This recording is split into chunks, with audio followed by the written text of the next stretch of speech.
What up, guys? JP back at you once again, bringing you guys day number 13 in my 4th annual 31 Days of Horror. This is a series in which we watch and review 31 horror films in 31 days, all during the month of October, leading right up to Halloween. Of course, this year we are tackling the entire Universal Monsters box set and continuing along. We're in 1942 with the next Frankenstein sequel, and that is The Ghost of Frankenstein. This one picks up right where Son of Frankenstein left off. We now have townspeople who are absolutely done with Frankenstein and his monster. They're sick of it, and this is the 4th movie, so they should be pretty sick of it by now. They decide the castle needs to come down. They go to the castle and they go to blow the castle up, but Igor is still alive even after being shot in the previous movie. He is still living in the castle, wishing that the monster would return, and he plays music at the dried up sulfur pit in the dungeon of the castle, hoping that the monster will return. As the castle blows up, Igor fends them off and realizes that they actually blew apart the sulfur pit and the monster is actually still alive in the dried up sulfur pit. He digs him out, they escape. Igor gets the idea, let's go to the town where Frankenstein's son lives. Now, it's not the son of Frankenstein, it is actually the brother of the son of Frankenstein. So we actually learn that Frankenstein had 2 sons. One was Wolf Frankenstein, and now this one is Ludwig Frankenstein, who is a little bit older. Igor decides to take the monster there, where he plans to get the new Dr. Frankenstein to do an experiment to make the monster strong again.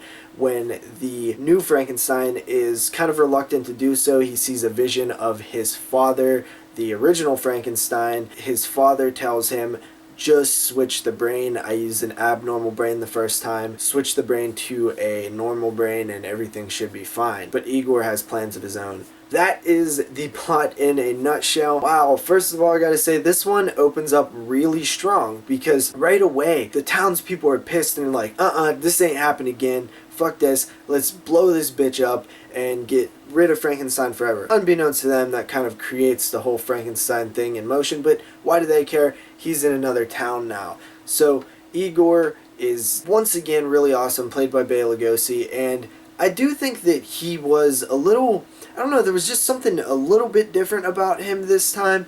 I find that he was, in the first one, he was much more of like a run-down, beat-up character who seemed just, you know, tarnished, and he had this creepiness to him. This one, he seems a little bit more active and just a little less creepy, and I don't know if there was a reason for that or what. Now, this time the monster is played by Lon Chaney Jr., which is, of course, different because Boris Karloff had played the monster thus far. I really didn't have a huge, you know, difference in the performances.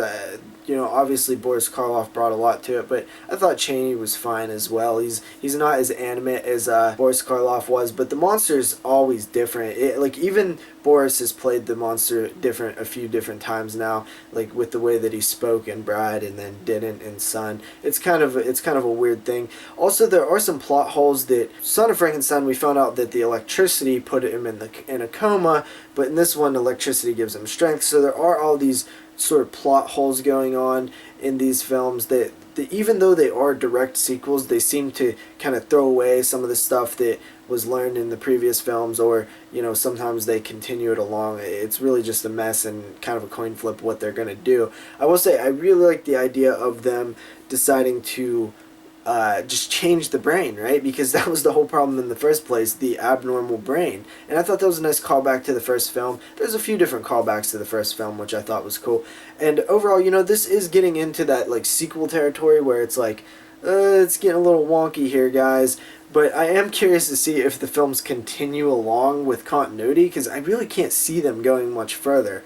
And, you know, I'll find that out very soon. But for this one, it's a fun film, but like I said, it gets into that sequel territory where it just feels like, you know, certain things just don't add up with the other films, and, you know, it's just kind of a little bit of a step down in terms of quality all around, even, you know, from what I said from Bela Lugosi's performance, Lon Chaney's performance, storytelling, There was some pretty cool action scenes though. But that's kind of what this one is. It's your typical sequel that's just trying to do bigger and better action and scenes, like moments of the film, which are good. That is pretty entertaining. But besides that, I mean, it's a little step down, but I still kind of I still enjoyed it. It's Frankenstein. I'm really digging these Frankenstein films, so give it a 7 out of 10. See you guys next time with another review. Peace out.